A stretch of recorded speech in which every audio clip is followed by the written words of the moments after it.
I spent 4 years in prison, but I took my revenge for my son.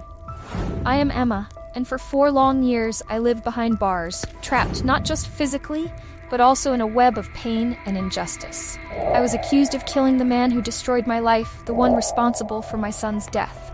The pain of that loss is a scar that will never heal, but the injustice I suffered is a wound I cannot leave in peace. When I was sentenced, all I wanted was to prove my innocence and find the real killer. But the truth is that while I was locked away, I discovered that the man who truly committed the crime was a powerful figure, someone who manipulated the rules of the game to escape punishment. Now, after serving my time, I am back in the world, but I am not the same. The anger and pain have transformed me into an unyielding force, determined to seek justice for my son and for myself. The streets are filled with dangers and enemies I do not know, but with each step I take, I feel I am getting closer to the truth. What began as a quest for justice quickly morphs into a journey of vengeance, and the line between right and wrong begins to blur. I am surrounded by people who can either help me or betray me, and distrust becomes my new ally. What was once a dream of peace now becomes a battlefield where my own humanity is at stake. Still, amidst this whirlwind of emotions, one question haunts me. How far am I willing to go to reclaim what I lost? Will the thirst for revenge consume me in a way I can no longer control? At every corner, I find fragments of what my life used to be, and at the same time, the shadow of what I could have been. The love I feel for my son continues to guide me, but it also makes me question whether this journey will lead me to redemption or destruction. As the days pass and the dangers intensify, I wonder, am I still capable of love, or have I become just a reflection of the pain I carry? This struggle for truth and justice has turned into a battle for my very soul, and I know that in the end, the answer to this question may define who I truly am. I walk the streets and feel a chill that doesn't come just from the weather. It is a cold that settles in my soul, a loneliness I never imagined feeling outside the prison walls. The city, with its bright lights and vibrant sounds, is now a labyrinth of memories and fears. Every step I take echoes the memory of my son, and the pain of his loss transforms into fierce motivation. But what am I really seeking? Justice or revenge? In the first days after my release, I tried to reconnect with the world. Life goes on, even though I'm no longer sure how to be a part of it. The gazes of people are a mix of curiosity and reproach. I am an ex-convict, and that defines me in ways I never wanted. The weight of expectations and judgments becomes a burden, and I realize that beyond seeking the truth, I must face the stigma I carry. The first twist comes when I encounter an old friend, Clara. We knew each other before everything happened, and I recognize her as soon as I see her.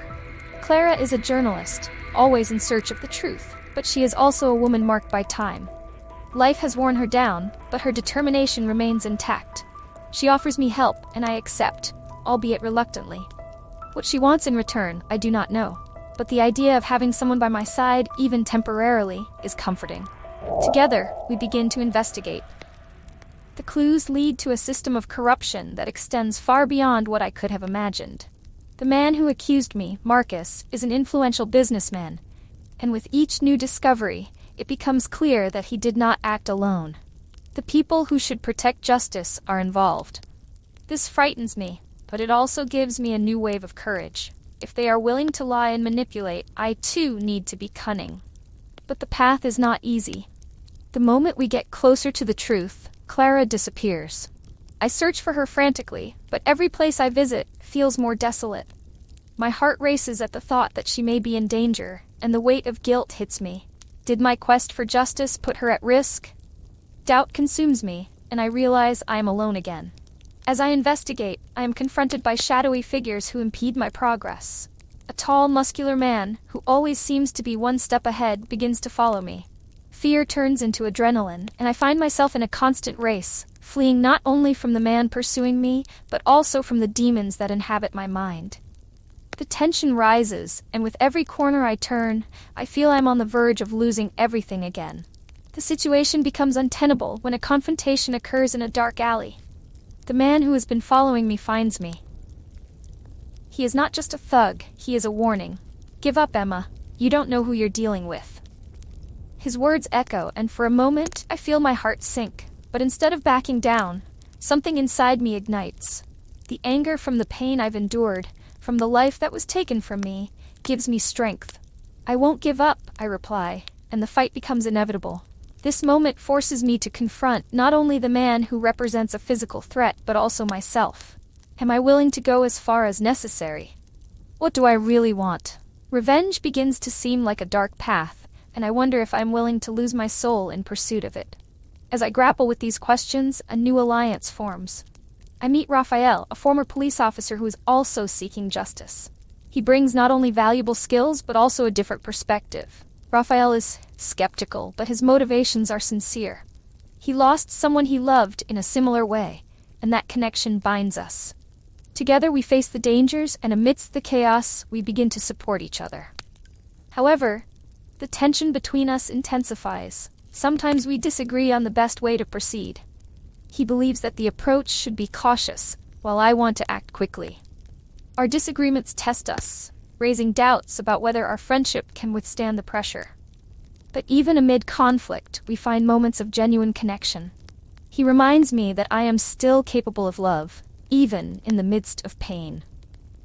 As the truth comes to light, the journey becomes darker. While I seek justice, I am forced to confront the parts of myself that have been lost. The line between right and wrong becomes blurred, and I wonder if revenge will truly bring peace, or if it will consume me. Every obstacle I face pushes me further into the abyss, but it also forces me to reflect on who I really am. The choice between justice and revenge becomes a deep dilemma. As I move forward, the question lingers in my mind. How far am I willing to go? And in the end, what do I really want to find? The answer to these questions may not only define the course of my quest, but also the future of my soul. The night was shrouded in oppressive darkness when I received the news that would change everything. It was a phone call, an unknown number flashing on my cell phone. I hesitated, but something inside me compelled me to answer. The voice on the other end was trembling but clear. "Emma, you need to go to the hospital. Clara, she had an accident." The world around me shattered in a whirlwind of emotions. Fear paralyzed me, but urgency propelled me to run. On the way to the hospital, every red light felt like an eternity. Memories of Clara, her laughter, and the determination in her eyes flooded my mind. Why was this happening? The thought that my quest for justice could have caused this tragedy became an unbearable weight on my shoulders. I should have protected Clara, but I was so consumed by my pain and the idea of revenge that I failed to see the danger surrounding us. When I arrived at the hospital, the air was thick with tension. The bright lights and the sounds of monitors kept me on high alert. The receptionist looked at me with compassion and directed me to the emergency room. Each step felt like an eternity, and the anticipation gnawed at me. I was about to lose the only person who still believed in me, who still saw something beyond the label of ex-convict. Clara was on a stretcher, surrounded by doctors and nurses. My heart tightened when I saw her pale face, the strands of hair disheveled, and the blood staining her blouse. I approached, and a doctor explained that she had suffered a severe car accident, but he didn't know if she would be okay. His words echoed in my mind, but I couldn't hear them. All I could think about was that this was my fault. If I hadn't insisted on investigating, she wouldn't have put herself in danger. The pain of helplessness overwhelmed me. What was I doing? In pursuit of justice, I had put an innocent person's life at risk. As I watched the doctors work frantically, questions began to arise. Was revenge really worth the cost I was willing to pay? The anger I felt towards Marcus and everyone around me seemed so small in the face of potentially losing Clara. In that cold room, as time seemed to stand still, I realized I no longer wanted this life of shadows and pain. The quest for revenge blinded me to what truly mattered. What I desired was not an endless cycle of hatred, but the peace I had lost. Clara had become my anchor, and seeing her like this made me realize that what I really wanted was justice, but a justice that was accompanied by love and understanding, not hatred and destruction. When the doctors finally exited, my heart felt heavy. Clara was stable, but she still hadn't woken up. I sat by her side, holding her hand. Tears streamed down my face as I murmured promises. Promises that I would change. promises that I wouldn't let myself be driven by this insatiable desire for revenge. All I wanted was for her to wake up so we could talk about what truly mattered. That night in the hospital became a turning point in my life. While I watched Clara fight for her life, I fought against my own demons. The anger that had once driven me now transformed into a desire for healing. The journey would not be easy, and I knew the road ahead would be full of challenges. But for the first time, I was willing to face them. Not just for myself, but for Clara and for everyone who still believed in the possibility of a better future. When Clara finally opened her eyes, the light she brought back into my life illuminated the darkness I had been carrying. She smiled weakly, but with determination. And in that moment, I realized that true strength was not in seeking revenge, but in finding the capacity to forgive and move forward. Life was too precious to be wasted in a cycle of pain. And so, as the lights of the hospital shone around us, I knew it was time to rewrite my story. From then on, my journey became a pursuit of personal growth. I began to accept help, something I had always struggled with. The presence of friends and even strangers who cared showed me that I was not alone. Each conversation and each gesture of support were like small lights illuminating my path. Over time, I realized that it was possible to rebuild my life, not just in pursuit of material success, but in search of something more meaningful, inner peace. I understood that true success was not in settling past scores, but in finding a purpose that connected me to others. The adversities I faced taught me valuable life lessons. I learned to value every moment, to find joy in the little things, and to be grateful for each day that Clara was by my side. My emotions, which were once a storm, became a source of strength. By facing the pain, I managed to resolve internal conflicts that had been holding me back. Above all, the friendship between Clara and me grew stronger. We began to see the world in a new way, understanding that life is precious and that true transformation comes from within. The journey was not easy, and I knew that new challenges would arise. But I was ready. Each new day I stood up again, stronger and wiser, prepared to face the future with courage and hope. The day Clara was discharged was one of the most emotional of my life. I waited for her at the entrance of the hospital, my heart racing.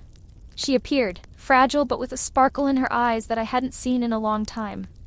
However, as I looked at her, a shadow of concern crossed my mind. What would happen now? I knew that physical recovery was just one part of the process, and the emotional scars we carried were deep.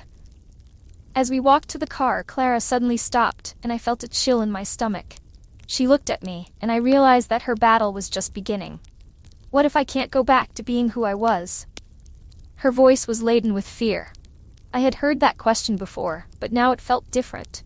It was as if an echo of my own insecurity resonated. Without thinking, I hugged her.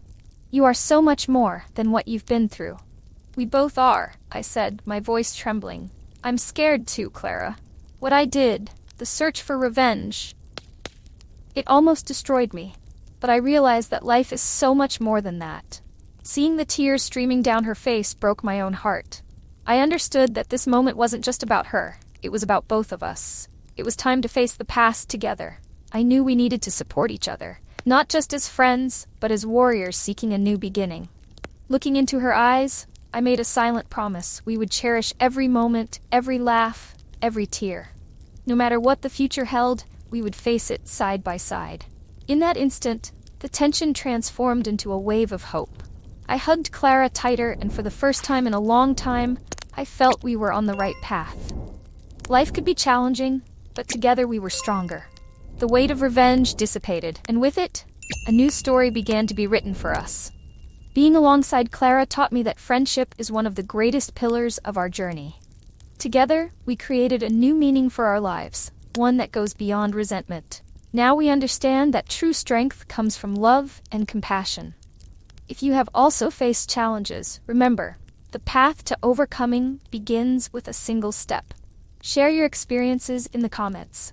Let's build a supportive community together. Like and subscribe, because your interaction is vital for more stories like ours to come to life.